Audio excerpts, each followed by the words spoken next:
godina starih do Save, sa mostova obale nove, lepršaju zastave plave, Zagrebu zagrljaj zove.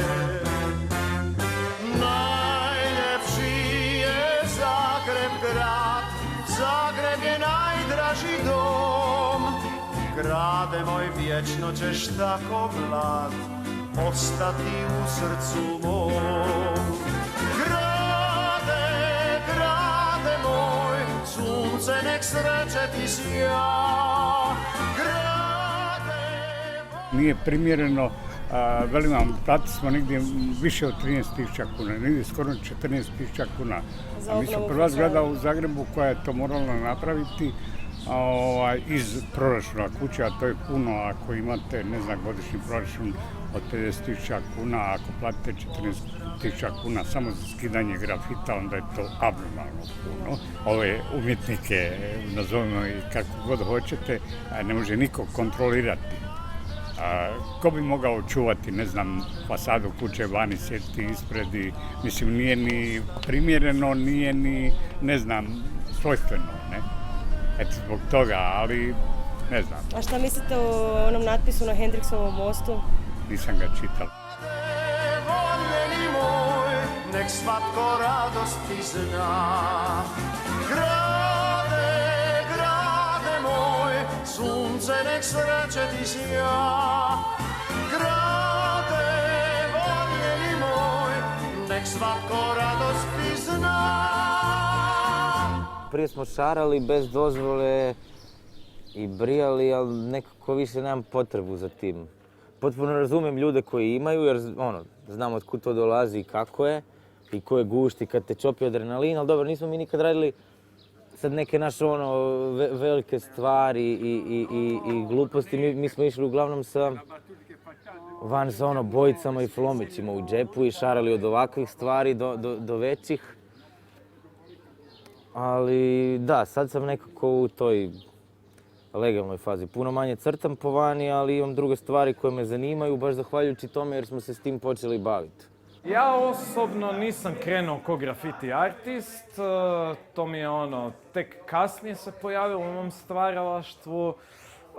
Prvo sam naravno crtao papir, i nekako s vremenom pružila se prilika da crtamo po ogromnim površinama pradinskih zidova.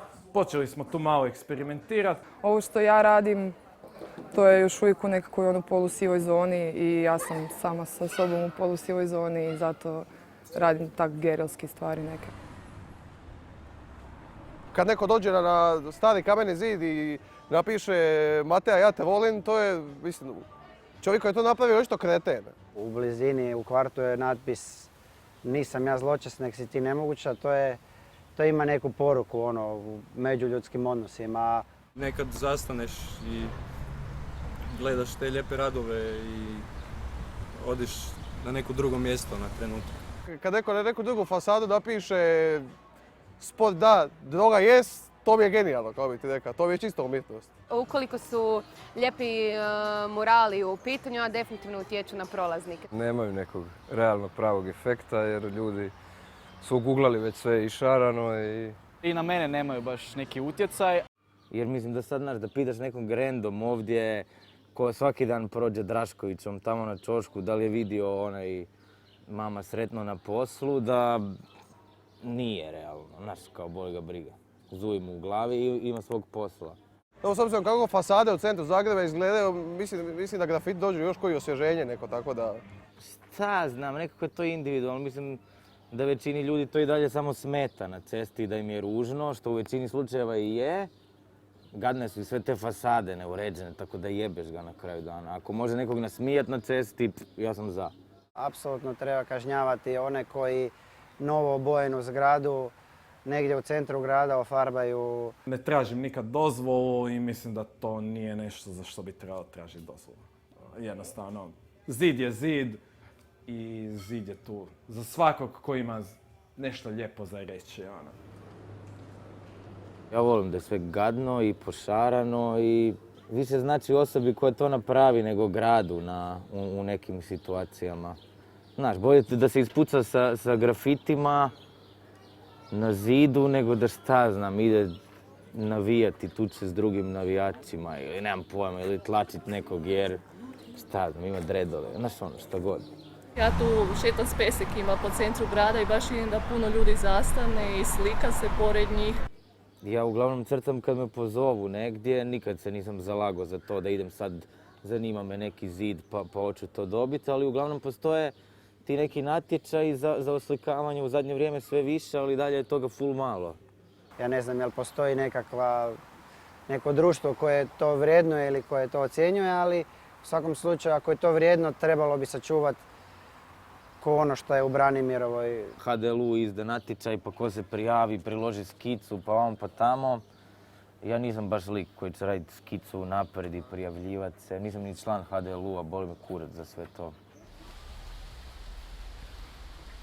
Kad se neko potpiše na zgradu Šiljo, Dinamo Zagreb, to nema neke sigurno umjetničke vrijednosti, ko kad se stvarno neko potrudi, odradi svoj neki izričaj i sebe prebaci na komad fasade. Naravno, ne može biti isti tretman, evo.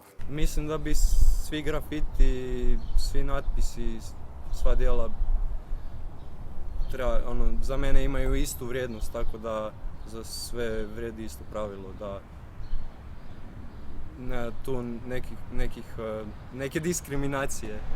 A mislim je, u svakom slučaju je, jer je vani na cesti, tu je za ostale ljude ili ako ti je za frenda samo, znaš, za njega je tu je. Koliko tu ima kulture u svemu tome, nemam blage. Ako se pozove nekakav etablirani umjetnik, onda to u startu postaje kulturno dobro i umjetničko djelo, ali neke stvari možda nisu nužno napravljene od Lonca, Mirana Milića ili ne znam, Stipana Tadića, isto su kvalitetna i trebala bi se uzeti u obzir. Ako dovoljno puta nešto išaraš, i ako dovoljno dugo ostane taj, i ako je dovoljno značajan taj grafit, on će postati umjetničko djelo u nekom trenutku. Zna se dogoditi da stvarno neki grafit ili tak uradak na zgradi, provizorni, postane simbol grada. Ne sviđa mi se ovo što su cijelu tu Hendrix priču iskomercijalizirali u političke neke svrhe, stavili tu neke lampice, ne, jer to nije cilj svega toga. To je umjetnost doslovno iz naroda za narod, iz ničeg nastala za nikog, a postala je veliki hit. Praćenje tog natpisa nema istu vrijednost i težinu koji prije. A dobro, to je baš vječno, to niste htjeli nikad micat. Ne znam, jel se treba vratiti gore Hendrix, ne znam da li to treba pisati neki drugi bend, šta god. Ali mislim da već kad nekome dođe šta treba gore pisati, da će to nekako spontano nastati, da će se to i napisati. Pa dobro, napisat će neko opet. To je Hendrixov most. Zove se Hendrix jer je neko došao i napisao Hendrix. Treba mu samo ga službeno nazvati, tako i Bog. Hoće pisat, neće. Da se sad vraća taj originalni grafit, ne znam, mislim da to nema potrebe za tim. Ali mislim da grafit sam po sebi je imao smisla tad kad je to bilo djelo nekakvog Ivana ili Perice ili Luke iz Trnskog, a sada se vraća ili ovo što Bandić pokušava, mislim da je to propalo djelovanje. Postoji neki zakon i postoje neka pravila i onda postoji neka duša koju si narod sam napravi. Nemate vi boje koliko mi imamo spreja. To je nešto što je tu za ljude i kao neka urbana mala legenda, mit. I to se mora ponavljati za uvijek. Mislim da će to tako ostati za uvijek. Spasan debil, da. Da, definitivno bi potpisao peticiju da se na Hendrixa napiše Hendrix. Ja mislim da bih ja potpisala tu peticiju, ako se zove da se vrati Hendrixov most, čisto ovako iz zajebancije neke, Ja bih potpisala da sam za to. Potpisao bi, zašto ne? Ja bi naravno potpisala. Peticije i to nije to važna stvar, moramo se baviti važnim stvarima. Pisao bi peticiju da se vrati natpis na Hendrixov most, da. Pa bi, potpisao bi. Pa bi, ako samo moram potpisati.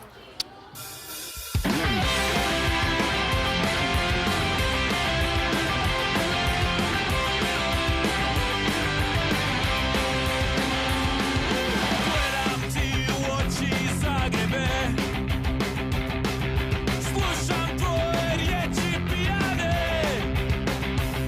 kada pali smeta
Ko može reći što je domoljublje?